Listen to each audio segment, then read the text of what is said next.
Aku nggak tahu itu mati suri atau kayak gimana, tapi memang rasanya ada di dunia yang berbeda gitu, yang cukup lama gitu.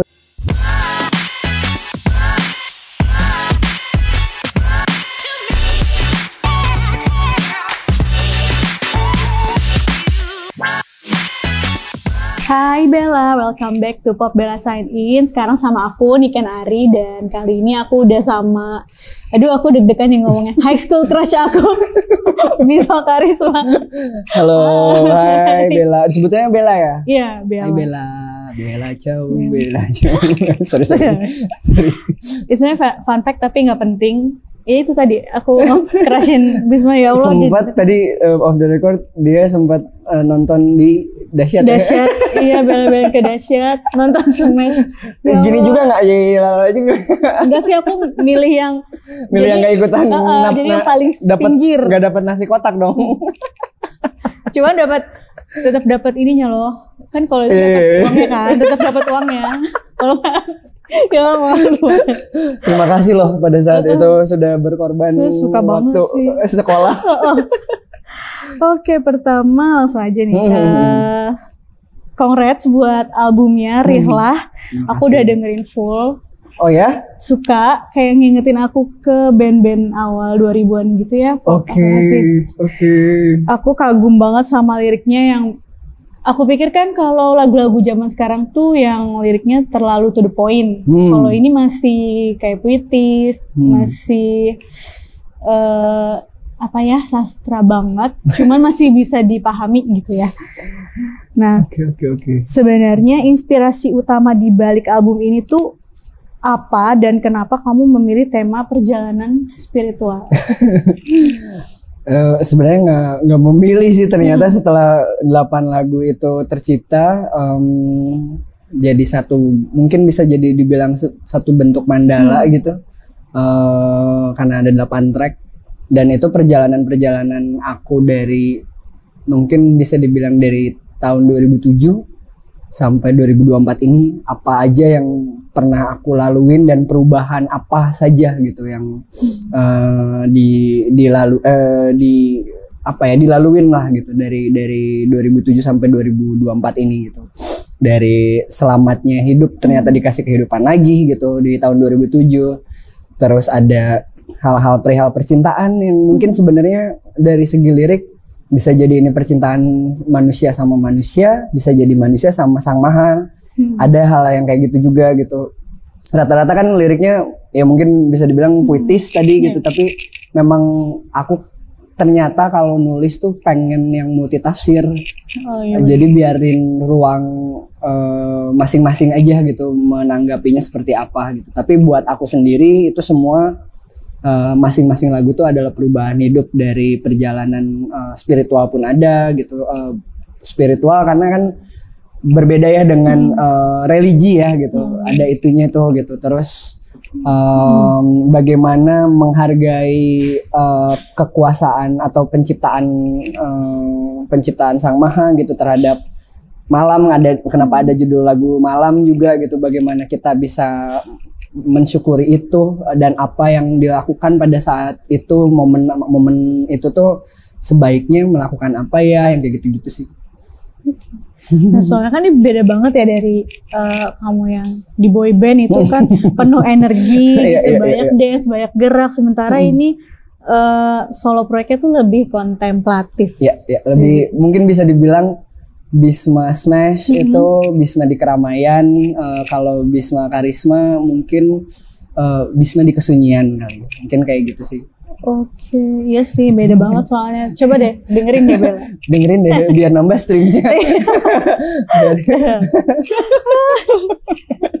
Terus balik lagi ke sini kan lagu Malam nih dipilih jadi lagu utama. Iya, fokus tracknya. Kenapa memilih lagu ini, dan apa spesialnya lagu ini buat kamu? Lagu Malam menjadi satu lagu yang merupakan titik temu antara aku sama kreatif directorku yang which is adalah Genset banget gue. Jaksel banget ya. Sorry ke distract. Yang adalah temen atau sahabat SMP ku. Jadi kita memang seperjalanan bareng, perjalanan spiritual, perjalanan kehidupan dan lain-lain gitu. Gara-gara lagu itu dia akhirnya mau ikutan journey project soloku. Terus Lava Pratomo sebagai bapak produser, terima kasih. Dan kita pernah menangis bersama ketika setelah mendengarkan mixing mixing akhir dari lagu Malam. Kita beneran yang nangis sesegukan bareng tuh aku nggak pernah lihat seumur hidup. Lava menangisi karya gitu, dan kita bersyukur itu. Jadi sebenarnya dampak-dampak dari lingkungan yang akhirnya membuat aku untuk yakin ya kalau ternyata di lingkungan terdekat banyak berdampak gitu, kenapa nggak itu juga dilakukan ke publik ya gitu. Karena memang lagu Malam pun buat aku pribadi menjadi pilar utama di album ini gitu. Justru album ini tuh terjadi karena ada lagu Malam dulu gitu. Pilar pertamanya tuh memang lagu Malam ini yang memang penulisannya cukup cepat, tapi proses pembuatan musiknya sangat sangat variatif, sangat lama. Karena mungkin kalau ditanya kalau digambarin secara genre, macam-macam genre ada di situ, mood juga ada di situ gitu. Keadaan yang keindahan ada gitu, kesakitan atau teriak tuh ada gitu, ada fase itu ada. Akhirnya menggenapi malam adalah bagian dari polar dualitas kehidupan gitu. Siang, malam, senang, sedih. Pengen menghargai itu tuh gitu sebenarnya tuh. Sama aku mau tanya, aku lupa judulnya apa, tapi dia tuh ada bahasa Cina, bahasa itu apa sih maksudnya? Wow. Penasaran ya, aku tuh cari di Google Translate kok nggak ada sih. Ada dua lagu yang pakai bukan bahasa Cina tapi menyebutkan ada satu nama orang tapi nama dia versi Cina, versi ininya gitu. Satu lagi sebenarnya itu ngasal. Saking satu lagi tuh beneran, mana kalau misalnya mana dinamain orang Cina, mana namanya mau siapa? Sing Fang Sing Sui Lai apalah gitu, aku lupa gitu kayak oke, aku masukin gitu. Jadi memang aku nggak mau melupakan kesenangan dalam bermusik gitu. Maksudnya kita harus fun, kita harus jangan terlalu serius-serius banget lah gitu. Ya memang meskipun itu tuh album sangat deep banget, tapi adalah selipan-selipan yang kayak ngasal aja kali gitu. Terus kan itu apa sih maksudnya, kenapa tiba-tiba ada kata-kata lain? Tapi memang banyak Easter egg yang bisa di breakdown. Ada doa-doa yang memang disematkan gitu, doa dari dari kitab dari Al-Qur'an gitu. Ada yang disematkan dengan kayak kita lagi sholat kan biasanya kayak mengucapkan dengan pelan kan gitu kayak ada gitunya gitu, padahal itu beneran memang lagi berdoa gitu. Ada itunya, banyaklah ruang-ruang itu. Jadi kalau dengerin ya disarankan menggunakan headset yang benar. Kalau memang mau mendengarkan Easter egg apa aja sih yang ada di dalam lagu itu. Terima kasih loh. Ternyata memang harus pakai headset, soalnya ada satu musik yang Iya benar ngepending gitu. Jadi pengen kenapa gimana aku balikin lagi terus dia ke kanan kiri. Belum canggih sih ini studionya pengennya 360 gitu. Kalau 360 di bioskop. Oke, terus salah satu lagu di album ini tuh remake lagunya almarhum Hari Rusli. Kenapa sih kamu pilih lagu itu buat di remake? Aku nggak tahu kenapa kalau ditanya milih lagu itu, karena dan itu juga ditanyakan sama istri dari almarhum, ibu juga sempat nanyain, anak-anaknya juga. Nah lagu iya gitu, kayak kenapa lagu ini gitu. Ini tuh nggak pernah sama sekali dibawain sama teman-teman dari RMHR bahkan gitu, dari komunitas di sana gitu.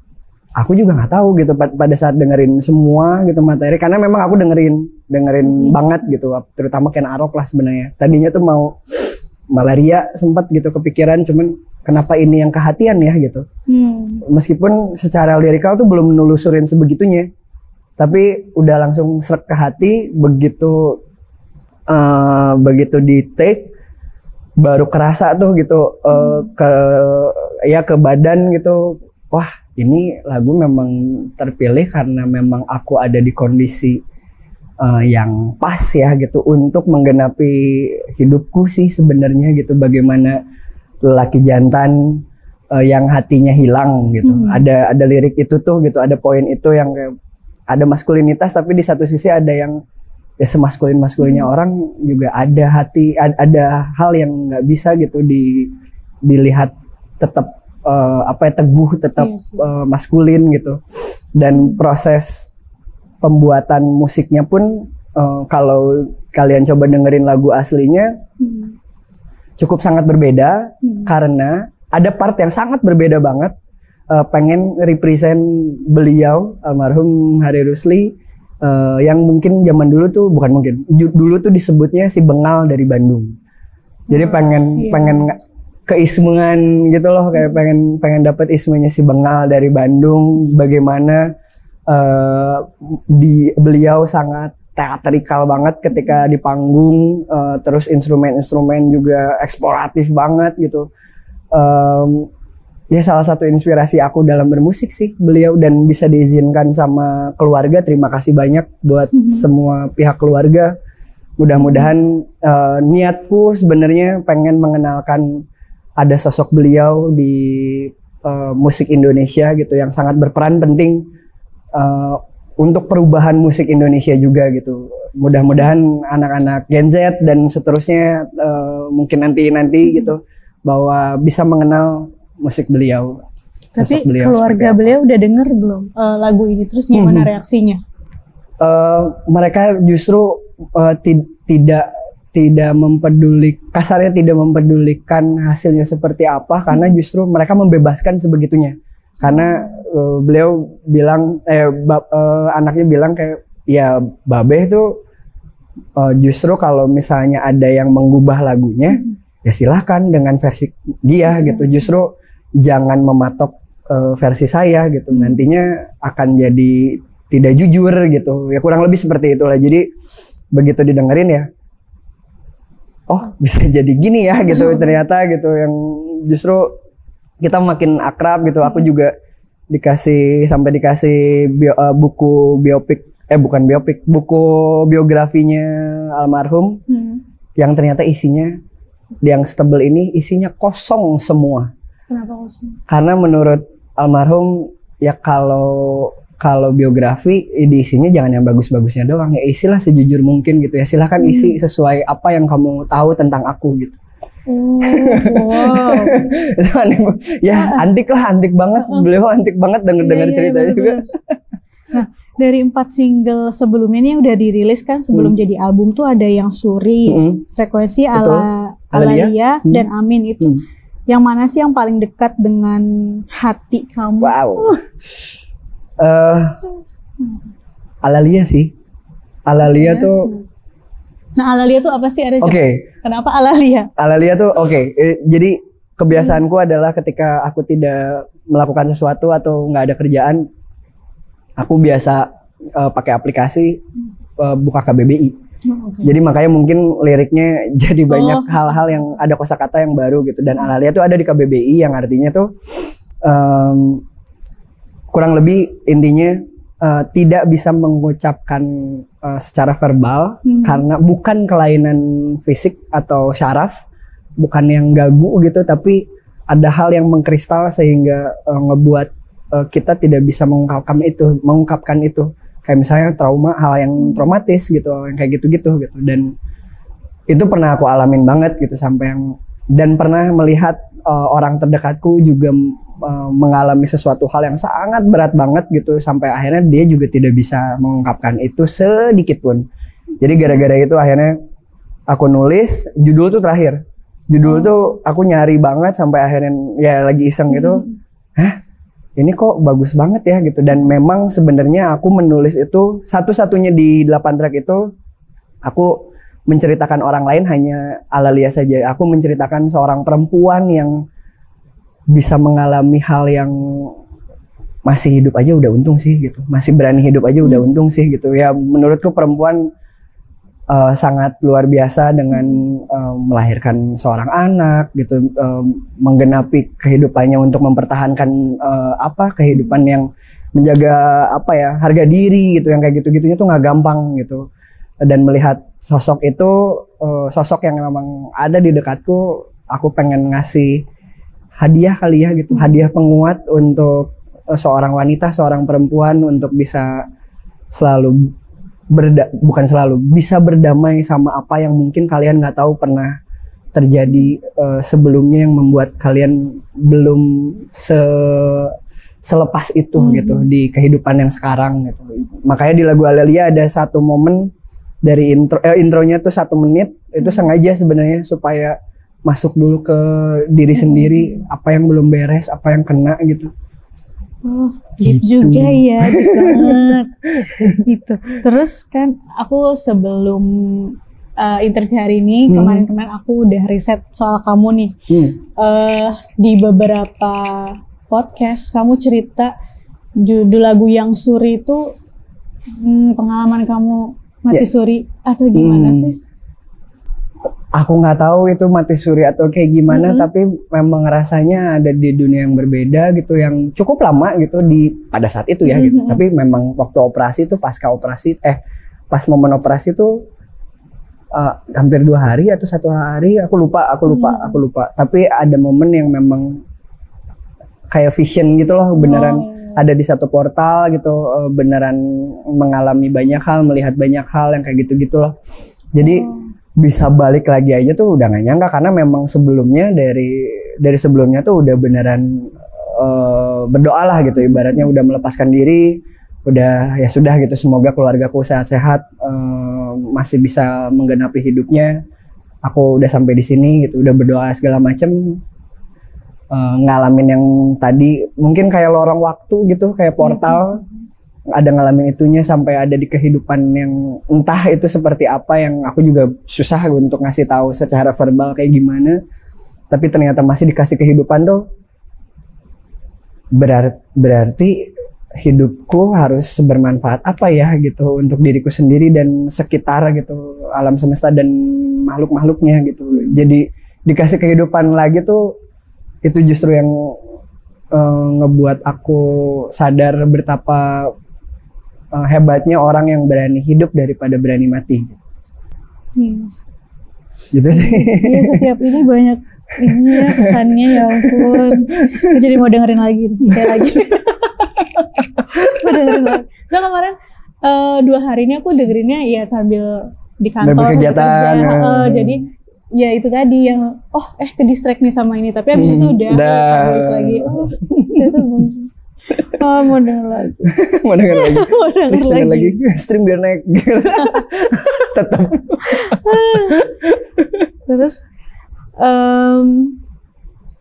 jadi masih penasaran nih, kenapa sih ini Rihla ini dibilang aku yang berada di kesunyian? Itu ya, kenapa? Karena orang-orang mungkin ya, kalian mengenal aku di Smash, ada masanya dielu-elukan, maksudnya sebegitu sebegitu ramainya gitu orang-orang gitu, ada di satu tempat gitu yang kayak gitu-gitu tuh. Jadi kalau Bisma Karisma yang sendiri tuh justru kalaupun ada banyak orang, kita diem gitu, nggak yang kayak kakak gitu, nggak ada yang kayak gitu. Waktu pagelaran Rihla kemarin, showcase kemarin, bahkan aku buka dengan meditasi bareng gitu, menghening bersama, kita menghening bersama, mengenal diri sendiri, baru aku baru showcase dimulai gitu. Dan ketika showcase dimulai tuh nggak ada tuh yang dilakukan biasanya sama Smash Blast gitu, yang kayak pegang handphonenya foto sehusu itu gitu. Jadi mungkin niat dari pribadi ternyata kayak gitu, dan berdampak kayak gitu juga sama yang nonton sih. ya ternyata nyampe ya gitu. Cukup valid lah gitu bahwa Bisma Karisma ada di kesunyian. Iya sih, kalau Gitu. Bisma yang bersama Smash itu yang di keramaian. Ya lebih terlihat lah gitu. Mungkin sunyi tapi padahal di dalamnya rame banget gitu. Kayak beneran wah, aku juga di panggung sebenarnya tiap bawain lagu-lagu tuh kayak Alalia aja tuh berat banget. Berat banget, paling capek padahal paling slow kan gitu. Tapi paling capek untuk bawain lagu itu, untuk nge-recall lagi, untuk bisa ngebawain dari segi mimicking, dari segi mata gitu, harus benar-benar ngebayangin karena mungkin pernah ya dan masih di seni peran, aku pengen nunjukin bahwa selain unsur gerak tapi ada unsur being sesuatu atau orang lain gitu, atau Bisma yang mana nih gitu, Bisma di frekuensi, Bisma di yang Suri, Bisma di Alalia, itu tuh aku lakukan gitu di panggung tuh. Jadi orang ngelihatnya ya teman-teman kayak Sheryl, siapa teman-teman yang datang kemarin, Sal segala macem, kamu beda sih gitu, begitu manggung lagu sendiri tuh matanya beda banget sih, kayak orang lain sih gitu. Aku kayak baru kenal kamu yang ini nih ternyata gitu. Ya memang ada aku yang itu sebenarnya gitu. Agak gila ya, terkesan split nih orang. agak psycho juga, enggak bercanda. Yang Alalia tuh yang ada lirik doa em. Oh bukan, Iya. doa em itu hamba. Oh ya hamba. Kalau Alalia tuh tangisnya menggetarkan mereka yang tuli. Iya betul itu. Tangisnya menggetarkan ya. Iya. Aduh, sempat pengen denger lagi.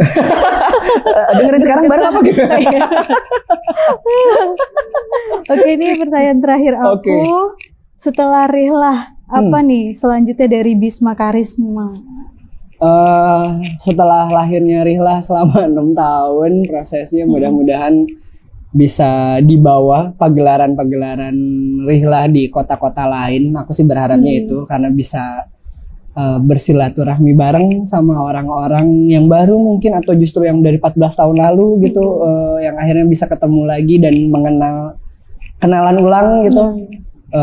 Itu bisa dibawa ke kota-kota lain, pagelaran Rihlahnya pun lagu ini juga bisa, album ini bisa jadi satu reflektif ke diri masing-masing, ke para pendengarnya, menjadi manfaat baik lah gitu, menjadi satu bentuk ibadah buat aku untuk menyalurkan hal yang mungkin harus disalurkan gitu.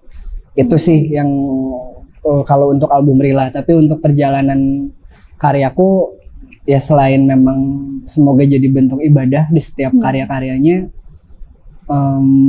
menjadi perjalananku juga untuk bisa mati sebelum mati. Gitu sih. Okay. Itu mimpi besarnya lah. Itu mimpi besar di kehidupanku. Jauh. Bella, itu tadi obrolan aku sama Bisma. Semoga gak kedalaman ya. Oh, iya. Terus boleh promo nih. Oke. Untuk yang hai Bella, terima kasih yang sudah pernah mendengarkan sekali untuk satu album Rihlah. Mungkin yang belum pernah mendengarkan boleh dipersilahkan diberi waktu momen yang pas ketika kamu sendiri dengerin dari track 1 sampai akhir, karena memang sudah digambarkan, sudah dibentuk dari aku sendiri untuk kayaknya ini pas nih gitu, dari track 1 sampai akhir. Album Rihlah ini semoga kita bisa mengenal lewat dari karya Rihlah tersebut, dan terima kasih. Semoga damai menyertaimu selalu. Oke. Bye, ini can sign out. See you in the next video. Bye. Bye, salam damai.